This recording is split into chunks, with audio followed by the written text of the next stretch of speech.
The hall of the Galactic Council was filled with bright light, walls covered in banners of 1,000 worlds. Creatures of every form sat in long rows, wings folded, scales gleaming, fur bristling, many eyes watching, all waiting for the session. To begin, the Grand Speaker, an old reptilian being, slammed his staff. The sound echoed across the chamber. He announced, "Elders of the Archive have delivered a new decree." A murmur spread, for the elders never spoke unless truth was certain. An envoy stepped forward, a small figure cloaked in gray. His voice was calm, yet it carried across the chamber. The elders declare humanity unstoppable. At first silence filled the air, then the silence broke. Laughter rose, loud and mocking. A tall avian leaned back, his feathers shaking with amusement. Humans, those soft creatures who breathe poison air and live in fragile shells of metal. Unstoppable? Another, a massive insectoid, clicked her mandibles. They do not even have claws strong enough to tear hide. Their weapons are crude fire and iron. I could crush a dozen with one step. The laughter grew louder, echoing off the walls, but not all laughed. A smaller counselor with pale skin like glass raised a trembling hand. "Elders do not lie. Perhaps we should listen." The avian's eyes narrowed. "Listen? To stories of apes with fire sticks? We are the council. We hold the fleets, the power, the laws of this galaxy." The envoy in gray did not flinch. He unrolled a small hollow. Images flickered in the air. Grainy but clear enough, ships burning in the void, fleets twice the size of human squadrons retreating. Alien generals captured alive. And in every image, human eyes staring, unblinking, determined. The laughter died a little, replaced by whispers. "This is false," growled the insectoid. "Fabrications to stir fear." The envoy shook his head slowly. "Elders do not send lies. They sent a single line. To stand against Earth is to invite silence upon your name." For a moment, the chamber grew heavy, as if the words themselves pressed on the shoulders of every being inside. The reptilian speaker hissed, trying to calm the hall. "Elders have spoken strange words before. Perhaps their meaning is hidden, perhaps unstoppable does not mean what we think." But deep in the shadows of the chamber, one of the oldest council members, a being of stone, leaned forward. His voice was gravel. "Elders speak only one way. Unstoppable means they cannot be stopped. It is simple. It is final." The council grew restless. Some still chuckled. Others shifted uneasily, fear mixing with pride. "We must act," said the avian sharply. "Humans are a small world, one fleet, one strike, and they are dust." "And if the elders are right?" asked the stone being, his heavy gaze falling across the rows. "What then? Will your feathers shield you from their fire? Will your pride stop their march?" No one answered. The envoy rolled up the hollow, his voice calm, but edged with warning. "You laugh, but laughter will fade. Remember these words, the elders do not warn twice." The session ended with noise, some still laughing, some whispering in corners, others leaving in silence. Outside the council chamber, stars burned, and in the distance, small human ships moved quietly, testing, learning, waiting. The council did not yet know, but the galaxy was already shifting, and the words of the elders had already begun to take root. Humanity was watching, and humanity was preparing. And soon, the laughter in the great chamber would die, replaced by fear. The elders had declared it. Humanity was unstoppable, and the galaxy would soon learn why. Echoes of war. The days after the council meeting were filled with noise, voices arguing across every channel. Some leaders mocked the elders' words, others whispered in secret chambers. Fear creeping in like cold air through cracks, reports began to arrive. At first, small and easy to ignore. A mining colony in the outer rim defended by humans against raiders. The attackers were stronger, heavier armed, yet somehow they failed. The humans had fewer weapons, yet every shot struck true. A second report followed, this time from a trade convoy. Pirates boarded a human freighter, but the crew fought back, hand to hand, using tools and pipes. Every pirate captured, every human survived. The council dismissed these as chance, coincidence, but the reports did not stop. A general from the Varkeen Empire stood in the chamber one cycle later, his face grim. "We sent 3 fleets to crush a human outpost, 3 fleets, over 100 warships." His words shook. We lost half our force, the rest retreated. Humans lost only 2 ships. Gasps filled the room. The insectoid counselor hissed in disbelief. Impossible, your fleets are strong. The general lowered his head. They learned every strike we tried, they adapted. Within hours they countered. By the 3rd day, they knew our tactics better than our own commanders. Silence fell. The memory of laughter already felt heavy and foolish. In the far corner, the envoy in gray whispered, "The elders warned you. Humans are unstoppable. They are not stronger, they are not faster. But they never stop learning, never stop rising." But still pride held the council tight. The avian rose again, his feathers bristling. "Learning or not, they are still mortal. Their numbers are small, their homeworld weak. We only need to strike harder, faster, with unity." The stone elder spoke once more, voice like grinding rock. "Unity? This council cannot agree on the color of the sky, and you dream of uniting fleets against humans. Tell me, feathered one, will you lead the charge?" The avian faltered, his wings lowering. Outside the council, the galaxy watched. Merchants whispered of human ships patrolling trade lanes, offering aid where once no one came. Smaller species began to turn their eyes to Earth, seeking protection, not from the council but from the very beings declared unstoppable. In a dim council corridor, 2 minor delegates spoke in hushed tones. "Why do humans win? Their weapons are not advanced, their numbers not vast." The other answered with a shiver in his voice. "They fight as if every battle is their last. They fight as if no loss is acceptable, and they remember every mistake." More reports arrived. A skirmish near the gas worlds, where a human frigate outmaneuvered 3 cruisers, disabling them without destroying. Capturing instead of killing, the footage spread. Humans were not only warriors, they were clever. One insectoid commander shouted, in frustration, "They fight with madness, they improvise, they make weapons from nothing. This is not war, it is chaos, and yet they win." The council chamber grew darker in spirit. No one laughed anymore. The envoy in gray stood again, his voice low. "You see now, the elders spoke truth. Humanity rises faster than any species before. What you call madness, they call survival. What you call chaos, they call creativity. This is why they cannot be stopped." Some counselors looked away, unable to meet his eyes. Pride still held a few. The avian slammed a wing on the desk. "If they are so dangerous, then we must strike now, while they are still small. Crush them before they grow." But even as he spoke, a messenger arrived, pale and trembling. He carried a fresh report. His hand shook as he read, "A human fleet has entered the Rim territories, not to conquer, but to rescue. They pulled survivors from a planet struck by plague. They sent food, medicine. They saved thousands." The chamber froze. It was no longer just war. Humans were not only fighters, they were saviors, and that made them more dangerous than any weapon. The stone elder whispered, "A species that fights without fear and heals without demand. Such a species gathers allies faster than enemies." The insectoid slammed her mandibles. "If smaller, worlds flock to them. If their fleets grow, then the council's power is nothing." The envoy's eyes glimmered in the dim light. "You begin to understand. The elders did not warn of conquest, they warned of change. Humanity will not stop. They will rise, and your laughter will not shield you when they stand at your doors." In the silence that followed, the counselors shifted uneasily. The memory of their laughter now burned like shame, and far away on the blue planet called Earth, humans were already preparing for what was to come. They were unstoppable, and the galaxy's laughter had already begun to die. The forgotten lesson. The council chamber was colder than before, the usual chatter absent.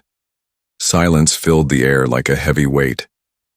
No one spoke of laughter anymore. New reports had arrived. Everyone worse than the last.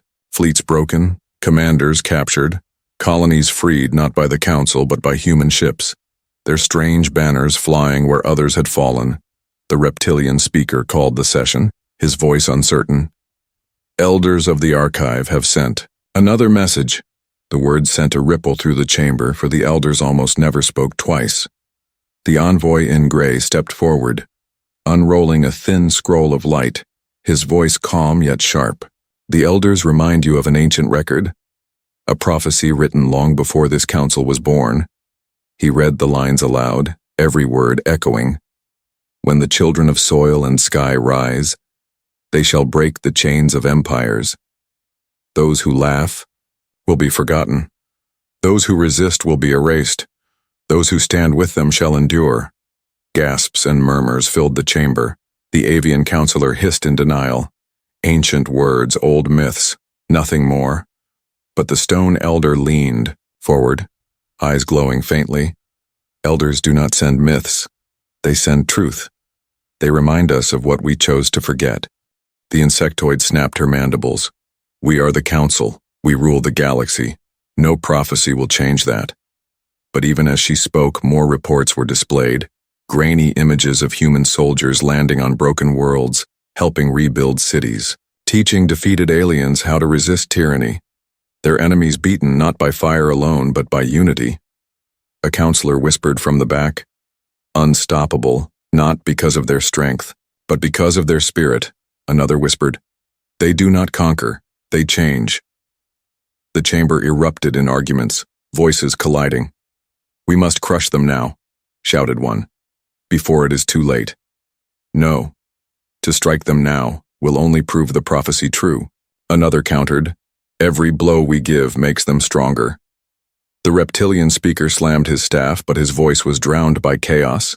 The envoy in gray stood calmly in the center, his eyes moving slowly from one furious face to another. Elders said you would laugh, they said your laughter would die, and here you are, torn between pride and fear. You see the truth, yet refuse to bow to it. The avian rose again, feathers ruffled, eyes blazing. We will never bow to humans. They are nothing but a young race of apes. Let them rise. We will crush them when they step too high. The stone elder's voice cut through the noise, slow and heavy. And when you try, you will fall. History remembers this pattern. The archives are filled with names of empires who said the same. Where are they now? Gone, only dust while the humans rise. Unease rippled across the rows, the counselors shifting, pride clashing with the growing chill of fear.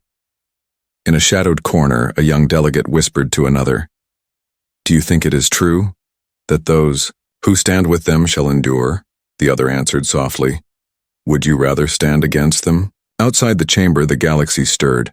Smaller species whispered in secret, sending quiet signals to Earth, asking for friendship, asking for protection. The council did not yet know, but the tide was turning. In the next session, another messenger entered, shaking as he held a glowing disk. A battle at the outer rim, he said, his voice cracking. A coalition fleet of 3 species moved against a human colony, but the humans did not fight alone. They fought with allies, species who once begged this council for aid. Played the recording, human ships flying in formation beside smaller alien craft united, fighting as one. The council watched in silence as the coalition fleet broke apart, defeated not by numbers but by unity. The insectoid slammed her claw on the table. Traitors, they turned to humans instead of us. The stone elder shook his head slowly. Not traitors, survivors. They see where the true strength lies, and it is not here. Not in this chamber, it is with Earth. The envoy in gray rolled up the scroll, his voice final. You have been warned twice. There will not be a third. Humans are unstoppable. Not because they destroy, but because they rise, because they endure. And because others choose to rise with them. The reptilian speaker looked around the chamber, his voice weak. What then are we to do? No one answered because deep inside they already knew. The council was breaking. The prophecy was unfolding and the galaxy was shifting toward Earth. The elders had remembered. The humans were proving it true, and soon the laughter of the council would not only die, it would be forgotten, erased, like the empires before them. When laughter turned to silence, the fortress world of Arakan was called the Jewel of the Council, a planet wrapped in metal rings, its skies filled with fleets, its surface armed with cannons that could shatter moons. No enemy had ever dared to approach it, but then came the humans. Reports raced across the galaxy like fire through dry grass. Human ships had appeared at the edge of Arakan's system, not hundreds, not thousands, only a fleet small enough to be dismissed at first glance. Yet something about their silence made every watching eye uneasy. In the council chamber, the avian slammed his wings against the table, feathers shaking. See, they are fools. They come with too few. They will be destroyed, and the galaxy will laugh at their arrogance. But the stone elder only stared, his voice low. Wait. The humans did not fire. They did not move closer. They only spread out, slow and steady, until their fleet formed a perfect circle around Arakan, every angle covered, every path blocked. They are surrounding the jewel, whispered the reptilian speaker, his scales paling. But why do they not strike? The envoy in gray spoke calmly. Because they do not need to. Their message is clear without a single shot. The chamber grew silent. All eyes fixed on the hollows of the human fleet encircling the most powerful fortress in the galaxy, Alien. Commanders on Arakan sent frantic signals. They are not attacking, but we cannot break their line. Every move we make, they adjust. Every gap we try, they close. It is as if they already know our thoughts. Panic spread across the fortress world, not because of destruction, but because of the absence of it. The humans were showing control, patience, and mastery. A counselor whispered, trembling. This is worse than war. They could destroy us, yet they choose not to. The insectoid hissed, trying to hold her pride. They will break soon. They are only flesh. Their supplies will fail. But another message came. Footage of human ships receiving aid from smaller vessels, allies of minor species who slipped past council patrols to feed them, fuel them, stand with them. The council chamber felt colder. They are not alone, said the stone elder. They are never alone. For 3 cycles the humans held the circle, never firing, never leaving, until the skies of Arakan were filled not with the sound of battle, but with silence. A silence, heavier than any cannon fire. Inside the fortress, fear grew. Soldiers stared at the human ships through viewports, knowing that at any moment fire could rain down, yet it did not. One soldier whispered to another, "Why do they wait?" And the answer came, soft but true. Because they can. Because they want us to know what it feels like to be powerless. Back in the council, the avian had no laughter left. His feathers drooped, his eyes darting nervously. We must act. We must break the circle. But none moved. None dared.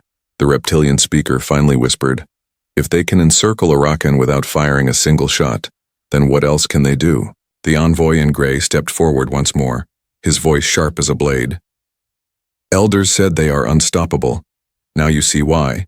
You thought strength was fire and numbers, but their true strength is will, patience, unity, and the ability to turn silence into fear." The stone elder rumbled. The prophecy unfolds. Those who laugh are silent now. And soon, those who resist will be erased. The insectoid counselor slammed her claw, anger trembling through her body. "We cannot surrender to them. We are the council." But her words rang hollow in the silence, for every being in the chamber knew the truth. At Arakan, the humans had already won without blood, without destruction. They had broken the illusion of council power and across the galaxy. The message spread faster than light. Humanity had stood at the gates of the fortress world and did not knock. They simply stood, and the council understood. Fear was no longer hidden. Fear was alive, and it had a name. Earth. The laughter that once filled the chamber was gone forever, replaced by silence so deep it shook every soul who once mocked the prophecy. The elders had spoken true. Humanity was unstoppable, and the council knew the storm was only beginning. Thudina, voice of the elders. The chamber was darker than ever before. No laughter, no argument, only silence. Every counselor's eyes were fixed on the hollows still showing the human fleet. A perfect ring around Arakan, unmoving, untouchable. A messenger entered quietly, his voice trembling. "Elders of the archive demand to speak directly." Gasps rippled across the room. Elders never spoke in person, never. Their words were rare, distant, carried by envoys. Yet now their presence filled the chamber like a storm. The lights dimmed, and from the center of the hall 3 great forms appeared, shaped of shadow and light, their voices echoing as one. "We warned you once, and you laughed. We warned you twice, and you argued. Now we speak, and you will listen." The counselors bowed their heads, fear pressing them low. The elder's voice thundered, Humanity is the storm no wall can stop. They are the tide no dam can hold. They are the fire that spreads where fuel is pride. Those who resist will vanish, those who stand with them shall endure. The avian tried to rise, wings trembling. Elders, they are dangerous. They must be stopped. But the elder's voice cut through him like thunder. Unstoppable does not mean they will conquer all. It means they will rise again and again, no matter the blow, no matter the enemy. They will rise. The insectoid hissed weakly, her mandibles clicking in fear. Then what are we to do? The elder's reply was heavy, final. Choose. Stand with them or stand against them. There is no middle. There is no third path. Your laughter is finished. Now comes decision. Their forms faded, the chamber left in silence for a long moment. No one spoke until the reptilian speaker whispered, "If we resist, the prophecy says we will be erased. If we stand with them, we may endure." The stone elder nodded slowly. "Wisdom has spoken, I will not resist them." Others shifted uneasily, pride warring with fear, but the truth could no longer be denied. While the council debated, another message arrived from Arakan. Human ships were opening their lines, not to fire, but to allow supplies through. Food, medicine, tools, all delivered to the fortress world that only days ago had prepared for war. No demand, no chains, no conquest, just aid. A commander from Arakan spoke in disbelief. "They encircled us, they could have destroyed us, yet they feed us, they heal us." The chamber buzzed with confusion, some counselors trembling. Why? Why would they show mercy? The envoy in gray stood, his voice steady. "Because that is why they are unstoppable, not only because they fight, but because they heal. Because they show mercy where others show pride. Because they create allies where others create slaves." Silence fell. Again heavier than before, the avian, once so loud, lowered his wings, eyes filled with shame. "We mocked them, we called them fragile. Yet they are stronger than all of us." The stone elder spoke, his voice final. "Strength is not claws or fangs. It is spirit, and theirs cannot be broken." Across the galaxy, the story spread. Smaller worlds sent envoys to Earth, pledging friendship, protection, trust. The tide was no longer turning. It had turned. The council, once rulers of all, now faced a choice: stand beside humanity or be left behind. The reptilian speaker finally declared, his voice shaking, "The laughter of this council is finished. We must bow to truth. We must accept humanity as they are, unstoppable." In the distance, the human fleet pulled away from Arakan, leaving the fortress untouched but changed forever, a symbol not of conquest, but of power restrained. The counselors watched in silence, none daring to laugh, none daring to deny what their eyes had seen. The elders' words echoed in their minds like fire. They are the storm. No wall can stop. And for the first time, the council understood that survival was not in pride but in humility. Humanity had risen, not to destroy but to endure, to heal, to unite. And in that truth, the council's laughter died forever. The galaxy would never forget. The elders had spoken true. Humanity was unstoppable, and now the stars themselves would carry their name.